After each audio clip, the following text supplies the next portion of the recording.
Another story, just incredible, from David Badash over at the New Civil Rights Movement. A dancer at a strip club has filed a restraining order against anti-gay Texas State Senator Charles Perry, author of the Freedom of Religion with Respect to Recognizing or Performing Certain Marriages Act, which is code for I'm anti-gay and I want the law to reflect that.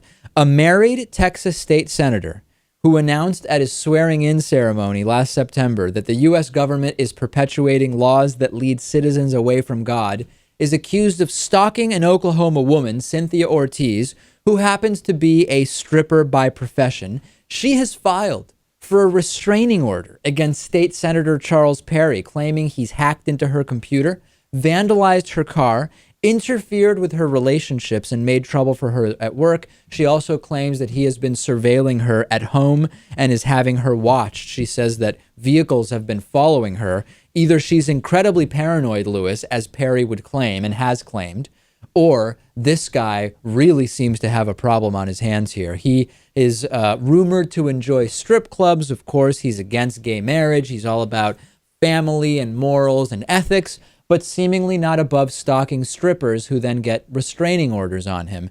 Here's the question I have, because he's denied this entire thing, right? He says that this is just crazy. If you really don't know this woman and you really don't go to strip clubs where she works, why do you care if there's a restraining order on you? Because you wouldn't even be seeing this woman. You'd say, restraining order on me? I have no idea who this woman is. That's not what he's saying, though.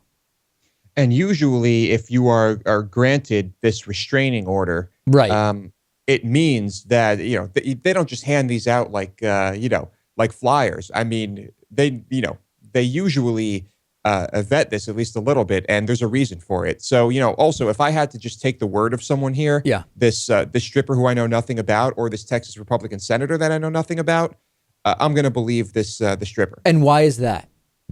It's just everything we read about and talk about with regard to politicians in Texas, it's not good. They just don't seem like good people. Also, when we think about what the motivations are and who has the most to lose here and who has the most to gain, it's hard to imagine. She's been threatened with retaliation. He has, according to what she says, Perry has threatened her with retaliation if she were to go public, and he was saying that he would be able to get the authorities involved or who knows what. If the restraining order has been granted, and my understanding is it indeed has, although it had not yet been served as of the writing of this article, that means a court has determined that the complaints are legitimate, right? And that tells us a lot about what is going on here. Just an incredible story. But again, we can rest assured that he's pro-family and a moral guy, and we should have no problem at all in trusting our state if he is your state senator to Perry, because he's just a great guy all around. Another Perry in Texas who does not seem like a very good guy. Imagine that.